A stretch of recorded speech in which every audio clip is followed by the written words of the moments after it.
மேஷராசிக்கார நண்பர்களே, நிறைய பேர் இந்த மேஷராசியை பொறுத்த வரைக்கும் இன்னைக்கு காலகட்டத்தில் கிரக பயிற்சியினால் அதிகமாக பயந்துட்டு இருக்கக்கூடிய ராசிகள்லாம் முக்கியமான முதன்மையான ராசி இந்த மேஷராசி அப்படின்னு சொல்லலாம். சார், கிரக பயிற்சி நடக்குது, அதுக்காக சில ஆபத்துகள் இருக்குமா, நிறைய மனக்குழப்பங்கள் இருக்குது, யூடியூப் திறந்தா அது இதுன்னு சொல்கிறாங்க, நிறைய வீடியோக்களில் சொல்கிறாங்க அப்படின்னு நிறைய பேர் கேட்டுட்டு இருப்பீங்க. சார், இந்த மேஷராசியை பொறுத்த வரைக்கும் இது ஒரு முருகனுடைய அருள் பெற்ற ராசி அப்படிங்கிறது ஒரு பக்கம் இருந்தாலும், நீங்கள் நினச்ச மாதிரி நடத்துறதுக்கு சின்ன சின்ன தடங்கள் ஏற்பட்டாலும் ஒரு 100% நீங்கள் நினச்சிங்கன்னா ஒரு 70% உங்களோட லைஃப்பில் நடந்துட்டு இருந்ததுங்க. அதே மாதிரி தொழில் தொடங்குறதுக்கு ஆசைப்பட்டிருப்பீங்க, தொழில் தொடங்கியிருப்பீங்க. அதே மாதிரி இன்னொரு பிரான்ச் ஓப்பன் பண்ணலாம்னு ஆசைப்பட்டிருப்பீங்க, அதுக்காக வெயிட்டிங்கில் இருப்பீங்க. இந்த காலகட்டத்துக்கு முன்னாடியே நீங்கள் திருமணம் நடத்தணும் அப்படின்னு திருமணத்துக்காக எல்லாம் ட்ரை பண்ணி எடுத்துருவீங்க. ஒரு சிலருக்கு திருமணம் ஆகிருக்கும், அதுலேயும் குழந்தை இல்லாதவங்களுக்கு குழந்தை பிறக்கிறதுக்கான வாய்ப்புகளும் அதிகமாக இருந்திருக்கும். இப்போ குறிப்பிட்ட காலம் இந்த கிரக பயிற்சினால் உங்களுக்கு என்னெல்லாம் நடக்க போகுது அப்படிங்கிறத இந்த வீடியோ. ஒரு சின்ன ஒரு எப்படி சொல்கிறதுங்க, ஒரு பெரிய ஆபத்துலாம் கிடையாது, சின்ன சின்ன விஷயங்கள் இருக்கும். அதுக்கு ஏற்றார் போல் நீங்கள் முன்னாடியே முன்னெச்சரிக்கையாக இருந்துட்டீங்க அப்படின்னா அந்த பிரச்சனையும் வராமல் தவிர்த்துக்கலாங்க. இதுதான் இந்த வீடியோ. ஸோ முழுமையாக பாருங்கள், ஸ்கிப் பண்ணாமல் பாருங்கள். என்னதான் நம்ம சொன்னாலும் இது ஓவரால் வீடியோ தான், மேஷராசி பற்றி ஓவராலாக தான் பேச போகிறோம். ஸோ தனிப்படையான ஜோதிடம் பார்க்கணும் அப்படின்னு ஆசைப்படுறீங்க, கீழே கான்டாக்ட் நம்பர் டீட்டெயில்ஸ் கொடுக்குறேன், ஜஸ்ட் கால் பண்ணி கேட்டு தெரிஞ்சுக்கோங்க. ஃபோன் நம்பர் கீழே இருக்குது, நீங்கள் ஃபோன் மூலமாகவே நீங்கள் கன்சல்ட் பண்ணிக்கலாம். பிரபல ஜோதிடருடைய நம்பர் கொடுத்துருக்கேன், நிறைய ஜோதிடர்களுக்கு ஆசான். அது மட்டும் இல்லாமல் நீங்கள் பார்த்துட்டு இருக்கக்கூடிய மிக பிரபலமான சினிமா துறையில் இருக்கக்கூடிய ஆக்டர்ஸ்க்கும் இவர் தான் ஜோதிடம் பார்க்குறவர். அது மட்டும் இல்லாமல் நிறைய அரசியல் பிரமுகர்களுக்கும் கிட்டத்தட்ட 4 ஸ்டேட்டில் இருக்கக்கூடிய அரசியல் பிரமுகர்களுக்கு பயங்கரமாக கணிச்சு கொடுத்துட்ருக்கிறவர். இப்போ சமீபத்தில் நீங்கள் பார்த்துட்டு இருந்த ஒரு மிகப்பெரிய ஆளுமை திறன் கொண்ட புதிய கட்சி அந்த மாதிரிலாம் நிறையா வந்துட்டுருக்காங்க பார்த்தீங்களா. அந்த மாதிரி நிறைய கட்சி சார்ந்தவர்களுக்கு இவர் ஒரு தனித்துவமாகவே ஜோதிடம் பார்த்துட்டு இருக்காரு. இது மட்டும் இல்லாமல் பழசுலேருந்து இவர் கிட்டத்தட்ட ஒரு 20-30 வருடங்களாக இவருடைய ஜோதிட ரீதியான விஷயங்கள்லாம், ஆராய்ச்சி விஷயங்கள் எல்லாத்தையுமே கேட்டு ஆச்சரியப்படுற அளவுக்கு இருக்கும். இப்போ அவர்கிட்ட ஜோதிடம் பார்க்குறவங்கலாம் இவங்களா அப்படின்னு நம்ம ஆச்சரியப்படுற அளவுக்கு இருந்தது எனக்கு. ஸோ அந்த அளவுக்கு ஜோதிடம் பார்த்துட்டு இருந்தார். ஸோ உங்களுக்கு அவரோட டீட்டெயில் நம்பர் கீழே கொடுத்துருக்கேன், ஜஸ்ட் கால் பண்ணி கேட்டு தெரிஞ்சுக்கோங்க. அப்பாயின்மெண்ட் கிடைச்சது அப்படின்னா நீங்கள் நேரில் போய் அவர் மீட் பண்ணலாம். ரொம்ப பிரபலமான ஜோதிடர் நம்பர் நான் கீழே கொடுத்துருக்கேன், ஜஸ்ட் கால் பண்ணி கேட்டு தெரிஞ்சுக்கோங்க. சரி சார், இப்போ இந்த மேஷ ராசி பற்றி நம்ம தெரிஞ்சுக்கலாம். மேஷம் ராசிகள்லேயே முதன்மையான ராசி, இருக்கிறதுலே கடவுளுடைய கணிப்பில் ஒரு விஷயத்தை செஞ்சு கொடுக்கலாம் அப்படின்னு செய்யும் போது, ஒரு மனுஷனை உருவாக்கலாம் அப்படின்னு நினைக்கும் போது, ஒரு ஆசையாக ஒரு விஷயத்தை செய்யும் போது எப்படி செய்வோம், எவ்வளோ என்னென்னலாம் அதில் போட்டு செய்வோம், அந்த மாதிரி எல்லா நன்மைகளும் கொடுக்கணும் அப்படிங்கிறதாக உருவாக்கப்பட்டவர்கள் தான் இந்த மேஷராசினர். கட்டத்தின் வழியாக முதன்மையான ராசி மேஷராசி. சரி சார், அதெல்லாம் ஏதோ இருந்துட்டு போகுதுங்க. கடந்த காலத்தில் ஓரளவுக்கு, அதாவது ஃபுல் சாட்டிஸ்ஃபையாக இல்லை அப்படின்னாலும் ஓரளவுக்கு சாட்டிஸ்ஃபையான லைஃப் வாழ்ந்துட்டு இருந்தோம். ஏண்டா வாழ்க்கை வாழ்கிறோம் அப்படிங்கிற அளவுக்குலாம் இருந்தது காலங்கள்லாம் இருந்ததுங்க. இப்போ லைட்டாக கொஞ்சம் அப்படியே கொஞ்சம் மிதப்பாப்பது இருந்ததுங்க. இனி வரக்கூடிய காலகட்டத்தில் எப்படி இருக்கும் அப்படிங்கிறத உங்களுடைய கேள்வியாக இருக்க போது. இந்த காலகட்டத்தில் இருக்கக்கூடிய இந்த மேஷராசிக்காரர்களுக்கு வரக்கூடிய காலங்களானது மிக மிக மேன்மையான காலம் அப்படின்னு சொல்லலாம். அந்த காலத்தின் நடுவில் சின்ன ஜெர்க்கை ஏற்ற இறக்கங்கள் கண்டிப்பாக உங்களுக்கு இருக்கத்தான் செய்யுது. அந்த ஏற்ற இறக்கங்கள்லாம் நீ தாண்டி வந்தீங்க அப்படின்னா மிகப்பெரிய நன்மைகளும் உங்களுக்கு இருக்கத்தாங்க செய்யுது. சரி சார், என்ன ஏற்ற இறக்கம், எந்த விஷயத்தில் ஜாக்கிரதையாக இருக்கணும் சார்? இந்த மேஷராசியை பொறுத்த வரைக்கும் உங்களுடைய சின்னதுலேருந்தே வந்துடலாமே, கல்வி சம்மந்தப்பட்டமான விஷயங்களில் நீங்கள் கவலையே பட தேவையில்லை. குழந்தைகளோட கல்வி சம்மந்தப்பட்ட விஷயத்துக்கு நீங்கள் கவலைப்பட வேண்டாம். அது ரெகுலராக எப்பயும் போல தான் இருக்கும், ஒரு ப்ராப்ளம் கிடையாது. அப்படி ஏதாவது உங்களுக்கு சின்ன விஷயங்கள் தெரிஞ்சுது அப்படின்னா நீங்கள் அதற்கு தகுந்தாற் போல தான் நீங்கள் செயல் பண்ணுவே தவிர ஜோதிடத்தை பார்த்து அதை நீங்கள் குழப்பிக்கக்கூடாது. அது ஒன்று. இன்னொன்று டிஸ்க்ளைமராகவே சொல்லக்கூடிய ஒரு முக்கியமான விஷயம், உடல் ரீதியாக எந்த ஒரு விஷயங்கள் இருந்தாலும் உடனே டாக்டரை பார்க்கணும்.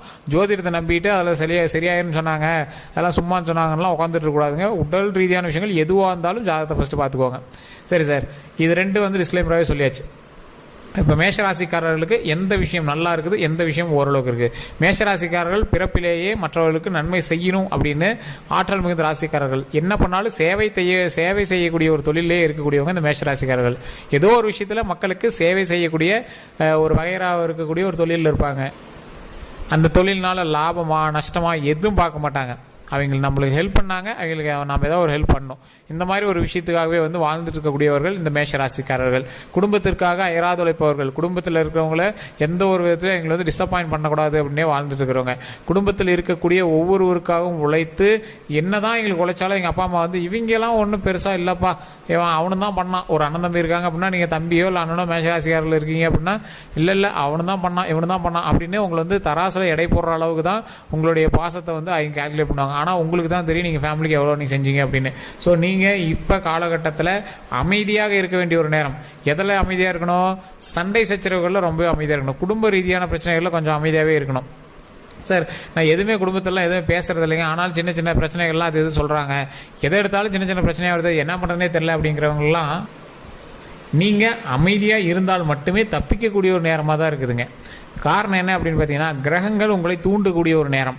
நீ ஏதாவது ஒன்று பண்ணு, ஒன்று ஏதாவது மாட்டி விடலான்னே தூண்டுறதுக்கு ட்ரை பண்ணக்கூடிய நேரம். நீங்கள் மாட்டக்கூடாது, அதுக்கு தகுந்தாற் போல் உங்களுடைய செயல்களும் நிறுத்துங்க, அதுக்கு தகுந்தாற் போல் உங்களோட செயலை சரி பண்ணுங்க.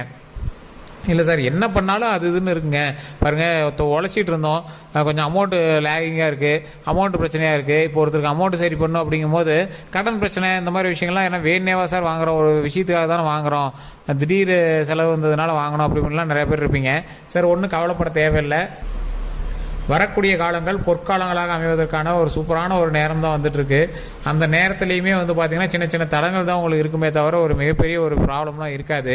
அதே மாதிரி ப்ராப்ளம்லாம் இல்லை அப்படின்னு நினச்சி நீங்கள் ரொம்பவும் ஃப்ரீயாகவும் தெரியக்கூடாது. அந்த தடங்கள் அப்படிங்கிறது ஒவ்வொருத்தருக்கு கொஞ்சம் பெருசாகவும் இருக்கலாம், சின்னதாக இருக்கலாம். அதே மாதிரி இதை பார்த்துட்டு பயந்துட்டு இருக்க தேவையில்ல, கடவுள் வழிபாடு கண்டிப்பாக தேவை. கடவுள் வழிபாடு இருந்தது அப்படின்னா நீங்கள் இதெல்லாம் தப்பிக்கலாம். விநாயகர் வழிபாடு கண்டிப்பாக பண்ணுங்கள், அதே மாதிரி ஆஞ்சநேயர் வழிபாடு கண்டிப்பாக பண்ணுங்கள். ஒரு கிரக பயிற்சியின் போது சனியினுடைய ஆட்டம் அதிகமாக இருக்குது அப்படிங்கிற பட்சத்தில் அந்த இடத்துல காகத்திற்கு சாப்பாடு வைப்பதும், சனி பகவானை வணங்குவதும், விநாயகர் வழிபாடு செய்வதும், அதே மாதிரி ஆஞ்சநேயர் வழிபாடு செய்வதும் மிகப்பெரிய நன்மையை கொடுக்கும். அதே மாதிரி யாராவது ஒருத்தருக்கு உடை தானம் பண்ணுங்கள். யாராவது இல்லாத குழந்தைகளுக்கு, பெண் குழந்தைகளுக்கு உடை தானம் பண்ணுங்கள், அது ரொம்பவே நல்லது. அதே மாதிரி நீங்கள் ஒரு 10 பேர்த்துக்காவது சாப்பாடு போடுங்க, தயிர் சாப்பாடு. யாரோ ஒரு 10 பேருக்கு கையிலே பிசைஞ்சு ஒரு கரண்டி போட்டோ ஏதோ ஒன்று பண்ணி ரெடி பண்ணி ஒரு கோவிலில், ரொம்ப பெருசாலாம் பண்ணணும் அவசியம் இல்லை, ஒரு சின்ன பக்கெட்டு, ஒரு சின்ன டீப்பனியில் ஒரு 10 பேருக்கு ஒரு சின்ன சின்ன கப்பில் கொடுத்தீங்க அப்படின்னா கூட போதுமான தயிர் சாப்பாடு கொடுத்தீங்க அப்படின்னா ரொம்பவே நல்லது. உங்களுக்கு அந்த மாற்றமே தெரிஞ்சிருக்குமே சார், ஒரு வாரமாக 2 வாரமாக லைட்டாக கொஞ்சம் ஜர்க் அடிக்குது சார், தொழிலே கொஞ்சம் அப்படியே லேக் அடிக்குது சார் அப்படிங்கிறதெல்லாம் உங்களுக்கு தெரிஞ்சிருக்கும். அதெல்லாம் நீங்கள் சரி பண்ணிக்கணும் என்ன பண்ணணும், அதுக்கு தகுந்தாற் போல் நீங்கள் செயல்படணும். உங்களுக்கு ஜாதக ரீதியாக தனிப்படையான ஜாதகம் ஒரு டைம் பார்த்துக்கோங்க. உங்களுடைய கூட இருக்கக்கூடிய ஜாதகங்கள் வலுவாக இருக்கும்போது உங்களுக்கு அவ்வளோ ஒன்றும் பெரிய பாதிப்புகள் வராது. ஒருவேளை உங்களுக்கு கொஞ்சம் உங்கள் ஜாதகம் தான் பெருசாக பேசும் அப்படிங்கிற பட்சத்தில் இருந்தது அப்படின்னா மேஷராசிக்கு கொஞ்சம் பார்த்து ஜாக்கிரதையாக இருக்க வேண்டிய டைம், அவ்வளோதான். ஸோ அந்த ஜாக்கிரதையாக இருக்க வேண்டிய டைமில் வாகன விஷயங்கள ரொம்ப ரொம்ப கவனம் தேவை. அசால்ட்டாக போய் அந்த இதில் இது பண்ணுறோம் அதை பண்ணுறோம்லாம் எதுவும் பண்ணிட்டு இருக்கக்கூடாது. கொஞ்சம் தெளிவாக அமைதியாக இருக்கணும். ரொம்ப ரேஸ் போகிறது, ட்ரிப்பு போய் அங்கேயும் குதிக்கிறது அதெல்லாம் எதுவும் பண்ணக்கூடாதுங்க. ரொம்ப தெளிவாக இருக்கணும். உடல் ரீதியான விஷயங்கள் ரொம்ப கவனம் தேவை. இது லைட்டாக ஏதாவது ஒரு விஷயங்கள் இருந்துச்சு அப்படின்னா உடனே டாக்டர் பார்த்தோன்னா உடம்பை செக் பண்ணிக்கணும். உணவு கட்டுப்பாடு ரொம்ப முக்கியம். வெளி உணவுகளை தவிர்க்கிறது ரொம்பவே நல்லது. நல்லா தூங்கி எந்திரிக்கணும். உடல் ரீதியான விஷயங்களில் ரொம்ப ரொம்ப ஜாக்கிரதையாக இருந்துக்குவாங்க, அவ்வளோதான். மன ரீதியான விஷயங்கள் அப்படின்னு சொல்லும் போது தேவையில்லாத ரொம்ப விளக்குகள் வரதுக்கான வாய்ப்புகள் கொஞ்சம் அதிகம். ஸோ அதெல்லாம் கொஞ்சம் பார்த்து கொஞ்சம் அனுசரித்து செயல்படுறது ரொம்பவே நல்லது. தேவையில்லாதவங்களோட பிரச்சனையில் போய் நீங்கள் இன்வால்வ் ஆகிறது ரொம்ப ரொம்ப தவறு. உங்களுக்கு ஆக்சுவலாக அதிகமாக வர பிரச்சனைகளே தெரியுமா தேவையில்லாமல் உங்களுக்கு லாக் ஆகிறது. வேறவங்களுக்காக நீங்கள் போய் கேட்பீங்க, வேறவங்களோட விஷயத்துக்காக நீங்கள் போய் லாக் ஆவீங்க. அதனாலேயே சில ஒரு வாரமாக நீங்கள் அப்படியே தேவையில்லாமல் ஸ்ட்ரெஸ் ஆகிட்டுலாம் இருப்பீங்க. ஒரு எக்ஸாம்பிளுக்கு வேறு எவனோ 2 காட்டுக்காரங்க சண்டை போட்டுட்டு இருப்பாங்க, நீங்கள் போய் அந்த இடத்துல தீக்கிறேன் அப்படின்னு போவீங்க. ஆனால் ஃபைனலாக பார்த்தா உங்கள் மேலே தேவையில்லாத பிரச்சனையாக திரும்பிட்டு இருக்கும். அது ரொம்ப நாளாக கேஸ் எல்லாம் போயிட்டு இருக்கும். அந்த மாதிரி இருக்கக்கூடிய ராசி தான் இந்த மேஷராசி. ஸோ பொது வாழ்க்கை ஈடுபடுறோம் அப்படிங்கிற பேரில் தேவையில்லாமல் அவங்களே மாட்டிக்கிற ராசி தான் இந்த மேஷராசி. ஸோ அதனால் கொஞ்சம் ஜாக்கிரதையாக இருக்கக்கூடிய இடங்களில் மிகவும் ரொம்ப ரொம்ப ஜாக்கிரதையாக இருக்கிறதுக்கான வழியை பாருங்கள். தெளிவான ஒரு உரை, தெளிவான ஒரு விஷயம், தெளிவான வார்த்தைகள், தேவையில்லாத இடத்துல அதிகமான வார்த்தைகளை கூட அவாய்ட் பண்ணிக்கோங்க. திருமணம் ஆகலை அப்படின்னா அதுக்கான ஸ்டெப் எடுங்க. ஸ்டெப் எடுக்கிறதுமே கொஞ்சம் லேகாகி எடுக்குது அப்படின்னா கேப் விடாதீங்க, கேப் விடாமல் எடுங்க. அந்த பெண்ணினுடைய ஜாதகம் கொஞ்சம் வலுவாக இருக்கும் அப்படிங்கிற பட்சத்தில் ஆட்டோமேட்டிக்காக உங்களுக்கு கிளிக் ஆயிரும்.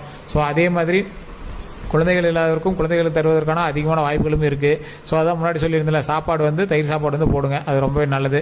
ஓம் விநாயகரே போற்று, ஓம் விநாயகரே போற்று, ஓம் விநாயகரே போற்று அப்படின்னு 3 டைம் மறக்காம கமெண்ட் செக்ஷனில் பதிவிட்டு ஃப்ரீ டைமில் வீட்டில் இருக்கும்போது சொல்லுங்கள். ரொம்ப ரொம்ப நன்மை தரும். குலதெய்வ வழிபாடு கண்டிப்பாக தேவை. ஸோ இந்த விஷயங்கள் பண்ணிங்க அப்படின்னாவே போதுமானது. டாக்குமெண்ட் ரீதியான விஷயங்கள், கையெழுத்து போடுறது, கையெழுத்து வாங்குறது, லீஸு பத்திரம், அந்த மாதிரி விஷயங்களில் ரொம்ப கவனமாக இருந்துக்கோங்க. அதே மாதிரி நிறைய இடங்களில் பணம் கொடுத்து மாட்டியிருப்பீங்க. அதே மாதிரி இதுவரை கொடுக்கல சார், எல்லாம் கேட்டுட்டு தான் இருக்காங்க அப்படின்னா கொஞ்சம் பார்த்து பக்குவமாக அந்த அமௌண்ட் விஷயத்தை கொஞ்சம் செயல்பட்டீங்க அப்படின்னா போதுமானது. மற்றபடி எந்த ஒரு இஷ்யூவும் கிடையாது. சார் என்ன சார் இஷ்யூவே இல்லைங்கிறீங்க, எல்லாத்துலேயும் சொல்லிவிட்டீங்க, அப்புறம் இஷ்யூவே இல்லைன்னா எப்படி சார்? சார் டோட்டலாக ஜாக்கிரதையாக இருக்கணும் அப்படிங்கிறது ஒரு விஷயம். இதில் தான் உங்களுக்கு பிரச்சனைன்னு சொல்ல முடியாது. ஜாக்கிரதையாக இருங்க. அதில் முக்கியமாக சில விஷயங்களில் சொன்னேன், அந்த விஷயங்களில் நீங்கள் இன்னும் கொஞ்சம் பார்த்துருந்தீங்க அப்படின்னாவே போதுமானது. மற்றபடி ஒரு பெரிய இஷ்யூஸ்லாம் கிடையாது. உடல் ரீதியான விஷயங்களில் கொஞ்சம் அதிக கவனம் செலுத்துங்க. வாகன ரீதியான விஷயங்களில் ரொம்ப அதிக கவனம் செலுத்துங்க. தேவையில்லாத ட்ரிப்பு கொஞ்சம் அவாய்ட் பண்ணிக்கோங்க. தேவையில்லாமல் ட்ரிப்பு போனீங்க அப்படின்னா அந்த இடத்துல கொஞ்சம் ஜாக்கிரதையாக இருக்கிறதுனால வழியை பாருங்கள். வன்பு வழக்குகளில் கொஞ்சம் பார்த்து பக்குவமாக செயல்படுங்க. நீங்கள் ஊரில் பெரிய ஆளாக இருக்கலாம், இல்லை எந்த ஒரு ஆளாக கூட இருக்கலாம், பஞ்சாயத்துக்கு தான் உங்களோட தொழிலாக கூட இருக்கலாம். இந்த மாதிரி நேரத்தில் கொஞ்சம் அனுசரித்து சரி பார்த்து 2 தரப்பினருக்கும் நடுவாப்பில் அமைதியாக போயிடுறது ரொம்பவே சிறப்பு. தேவையில்லாமல் நீங்கள் போய் நாட்டாமல் பண்ணுறதே தேவையில்லாத வேலை அப்படிங்கிறதான் சொல்லும். ஸோ அதனால் கொஞ்சம் பார்த்து எதுவுமே பண்ணிங்க அப்படின்னா ரொம்பவே நல்லது. வேறு ஏதாவது கருத்துக்கள் இருக்குது அப்படிங்கிற பட்சத்தில் மறக்காம கமெண்ட்ஸ்களில் பதிவுங்க. இந்த வீடியோ பிடிச்சா லைக் பண்ணிக்கோங்க, ஷேர் பண்ணுங்கள். அதேமாதிரி ஃபேஸ்புக்கில் பார்த்துருக்கீங்க அப்படின்னா ஃபாலோ பண்ணிக்கோங்க. யூடியூப்பில் பார்த்தீங்கன்னா சப்ஸ்கிரைப் பண்ணிட்டு பக்கத்தில் பெல் பட்டன் ப்ரெஸ் பண்ணி அதில் ஆல் அப்படின்னு கிளிக் பண்ணிக்கோங்க. எல்லோருக்கும் நன்றி நண்பர்களே.